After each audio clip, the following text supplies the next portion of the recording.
Hello અને નમસ્કાર મિત્રો, કેમ છો બધા? મજામાં ને? મિત્રો, હું મહેતા ફરી એકવાર સ્વાગત કરું છું તમારું તમારી પોતાની ચેનલ પર. મિત્રો, શું તમારા લોકોની સાથે પણ ક્યારેય એવું બન્યું છે કે રાત્રે તમે સૂતા હોવ અને ઓચિંતું જ તમારું ગળું સુકાવાના કારણે, તમારું મોં છે તે સુકાવાના કારણે તમારી ઊંઘ છે તે ઉડી ગઈ હોય?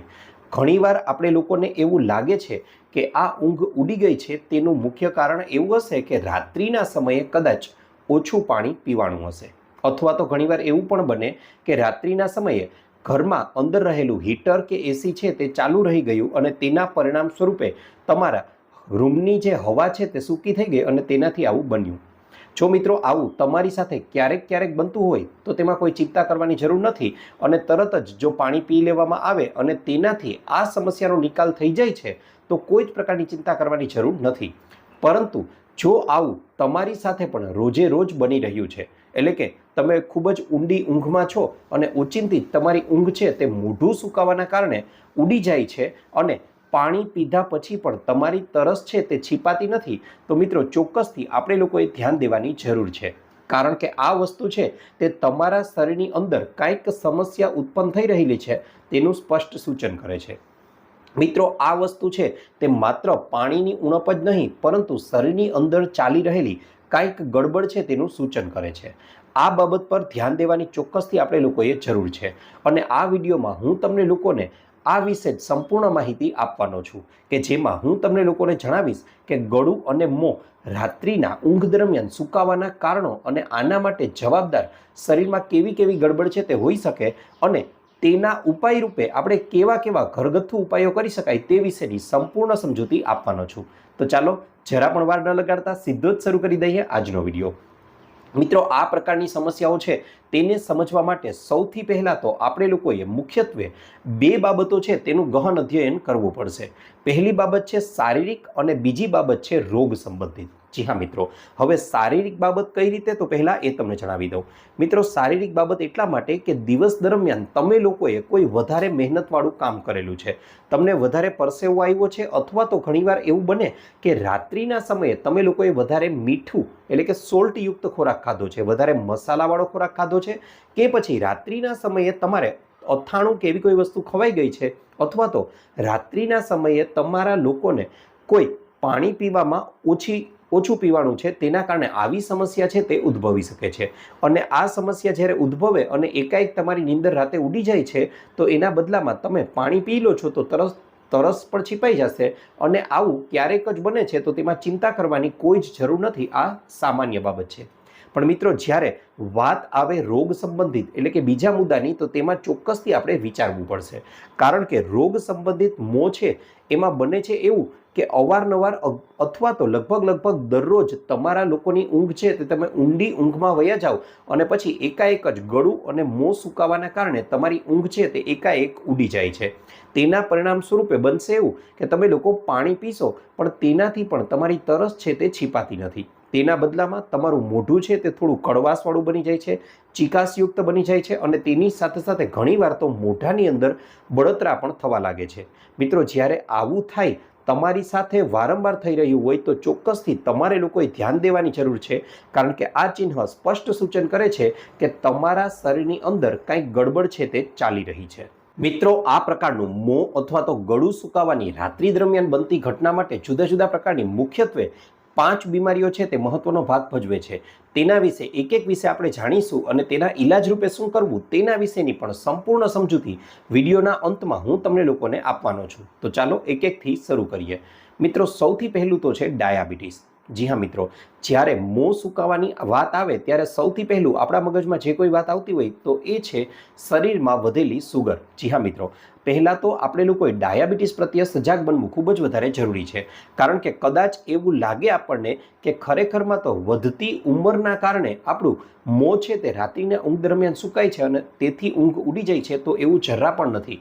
આની સાથે જો તમારા લોકોનું વજન છે તે પણ ધીમે ઘટવા લાગ્યું છે, તેની સાથે આખો દિવસ પર તમને લોકોને આળસ રહે છે, સુસ્તી રહે છે, તમે ન્યૂઝપેપર અથવા તો અન્ય કોઈ પણ વસ્તુ મેગેઝિન છે તે વાંચો છો તો તેમાં પણ તમને ધૂંધળું દેખાય છે, એનો મતલબ તમારું દ્રષ્ટિનું તેજ છે તે પણ ઓછું થવા લાગ્યું છે, તો ચોક્કસથી તમારે લોકોએ તમારો ડાયાબિટીસનો ટેસ્ટ છે તે કરાવવો જોઈએ. કારણ કે બની શકે કે આ ડાયાબિટીસનું શરૂઆતી લક્ષણ હોઈ શકે છે. આ ઉપરાંત મિત્રો વાત કરવા જાઉં તો ડાયાબિટીસમાં બને છે એવું કે આપણા શરીરનું જે લોહી હોય છે તેમાં ગ્લુકોઝ ભળવાના કારણે લોહી છે તે પ્રમાણમાં ઘાટું બની જાય છે, અને આ ઘાટું બનેલું લોહી છે તેને ફરીથી પાતળું કરવા માટે આપણી કિડની છે તે દિવસ અને રાત કામ કરે છે. એના માટે તે કરશે એવું કે તે વધેલી સુગર છે તેને પેશાબ મારફતે શરીરમાંથી બહાર કાઢવાનું કાર્ય કરે છે. હવે પેશાબ વાટે વધારાની સુગર તો બહાર નીકળે જ છે, પણ તેની સાથે સાથે ખૂબ જ વધારે માત્રામાં પાણીનો નિકાલ પણ કિડની છે તે આપણા શરીરમાંથી કરી દે છે, અને તેના પરિણામ સ્વરૂપે જે લોકોના શરીરમાં ડાયાબિટીસ હોય છે તેમની સાથે આવું બને છે કે તેઓ ભરપૂર માત્રામાં તેમને તરસ લાગે છે, અને આવી તરસ छिपाવવા માટે તેઓ ભરપૂર માત્રામાં પાણી પણ પીવે છે. અને કદાચ આ કારણ પણ હોઈ શકે કે જેના કારણે તમારે રાત્રિની ઊંડી ઊંઘ લો છો એ દરમિયાન પણ તમારું મોં સુકાવા લાગે છે, અને તેના પરિણામ સ્વરૂપે તમે લોકો એકાએક ઊંઘ ઉડી જાય છે અને ગળું એકદમ સુકાવા લાગે છે.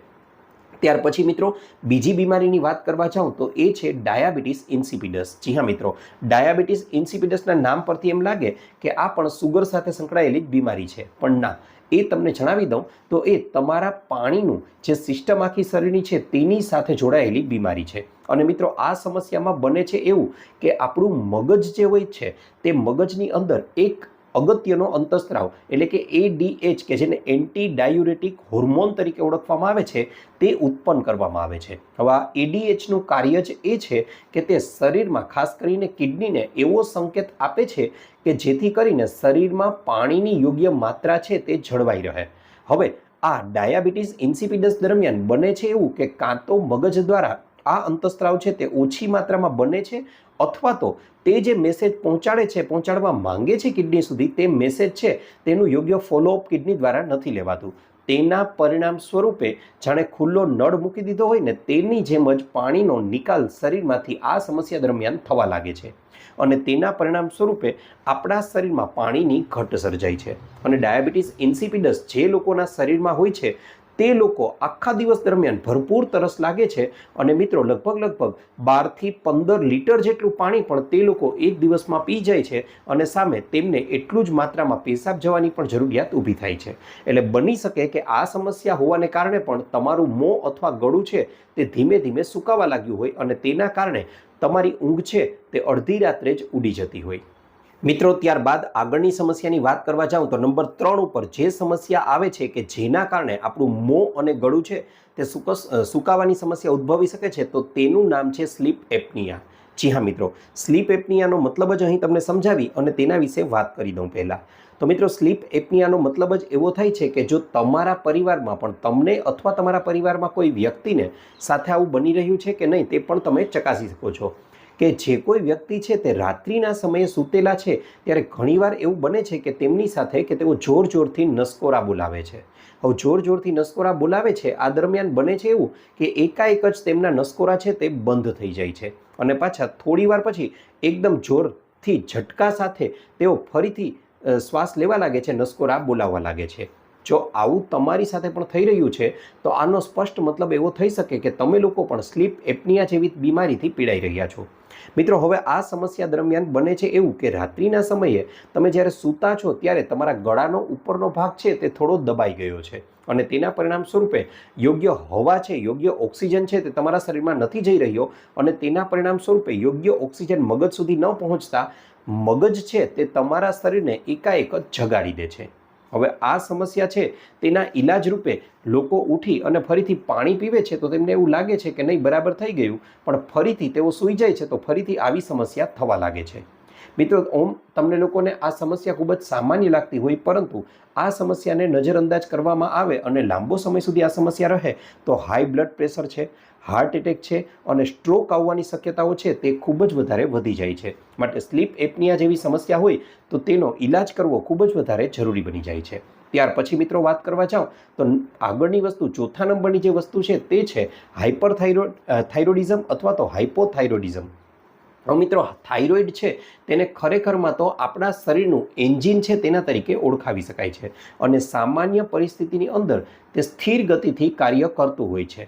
હવે પરિસ્થિતિ જ્યારે બદલાય છે એટલે કે આપણું થાઇરોઇડ છે તે વધારે એક્ટિવ બની જાય છે, અથવા તો તેને હાઇપરથાઇરોઇડિઝમની સ્થિતિ કહે છે, ત્યારે બને છે એવું કે તે વધારે ઝડપથી કાર્ય કરવા લાગે છે અને તેના પરિણામ સ્વરૂપે બનશે એવું કે તેને વધારે ઉર્જાની જરૂર પડે છે. હવે વધારે ઉર્જાની જરૂર પડશે એટલે વધારે શક્તિની જરૂર પડશે, તેની સાથે સાથે વધારે કાર્ય કરવાથી તે વધારે ગરમી ઉત્પન્ન કરે છે અને એના પરિણામ સ્વરૂપે વધારે પાણી પીવાની પણ જરૂરિયાત ઉત્પન્ન થાય છે.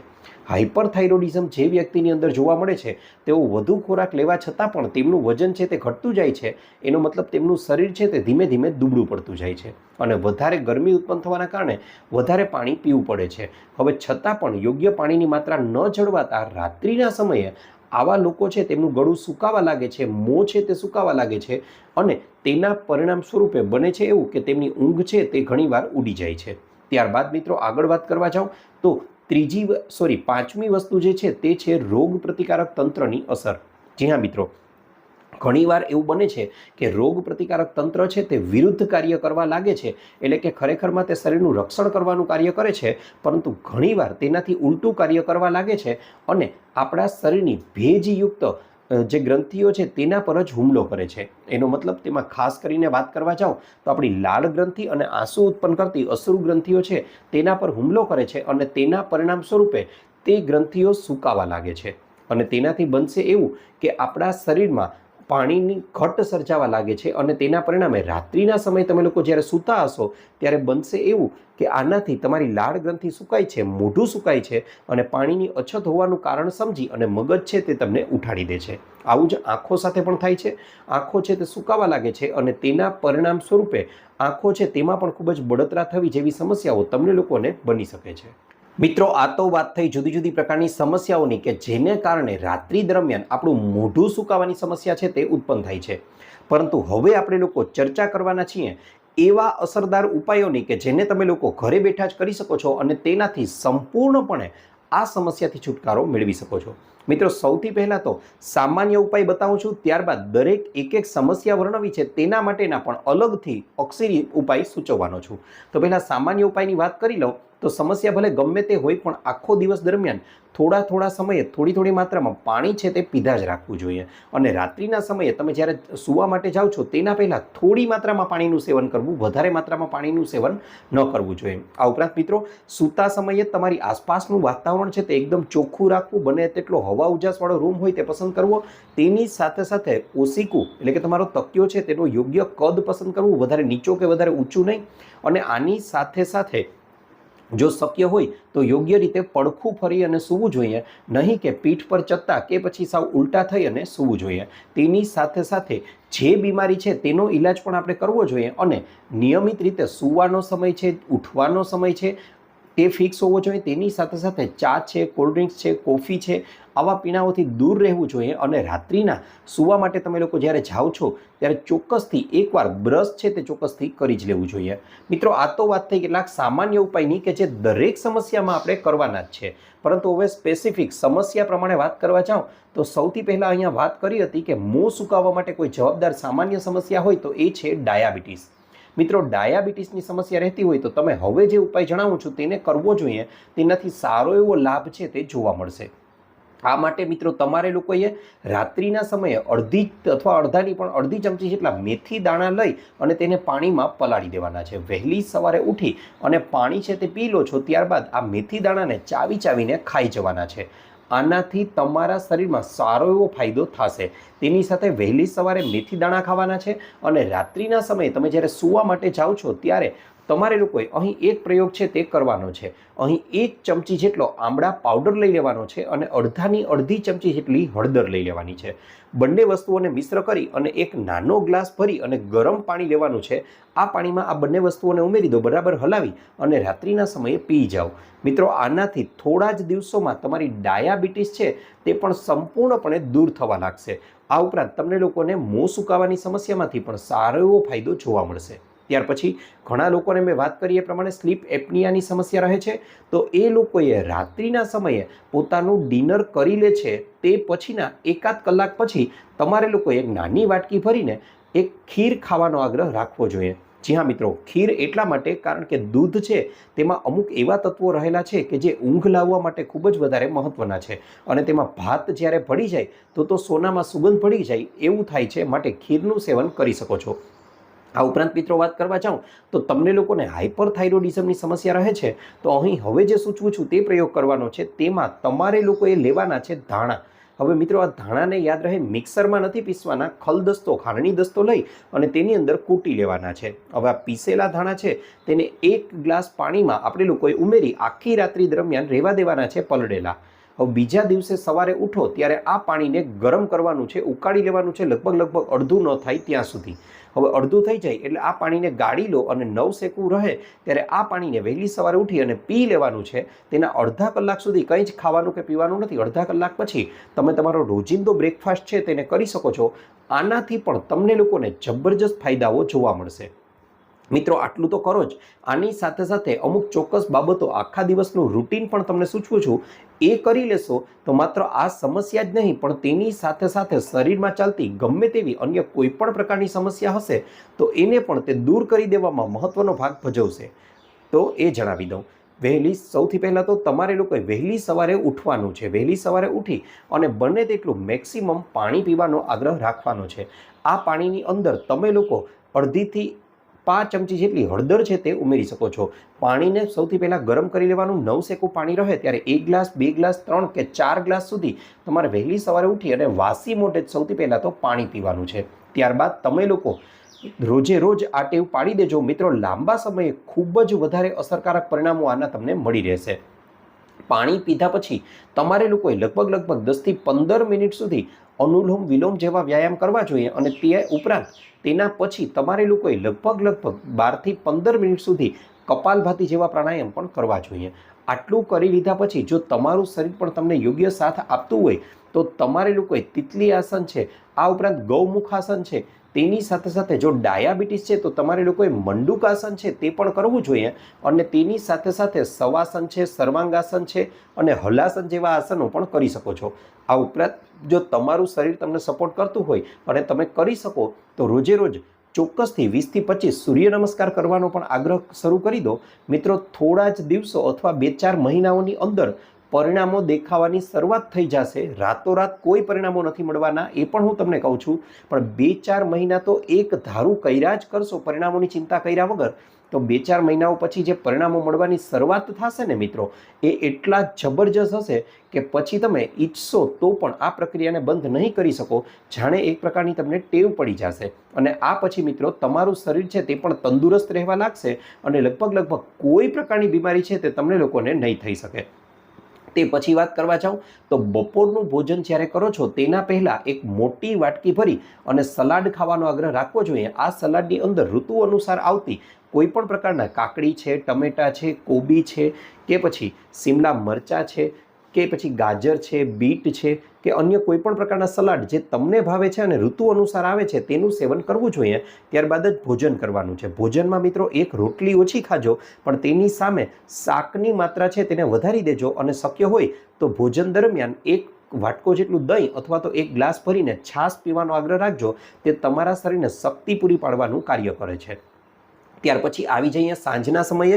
તો સાંજના સમયે તમને કંઈ વસ્તુ ખાવાનું મન થાય તો મિત્રો સીધું જ આપણે કોઈ લારીએ નથી જવાનું કે કોઈ પડીકું સીધું નથી ખોલવાનું.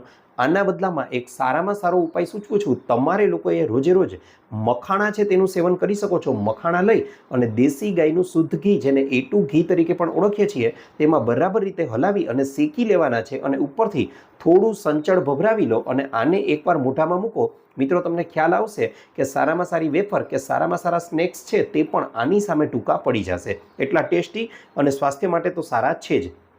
આ ઉપરાંત રાત્રિનું ભોજન જ્યારે કરવાનો વારો આવે છે ત્યારે મિત્રો એક નિયમ હંમેશા ગાંઠ વાળી લેજો. ત્યાં બધા નિયમો પણ ભારે પડે છે અને એ છે રાત્રિનું ભોજન. આમ તો રાત્રિનું કહેવાય જ નહીં, સાંજનું ભોજન ગમે તેમ કરીને સાંજે 7 વાગ્યા પહેલાં પૂરું કરી લેવાનું છે.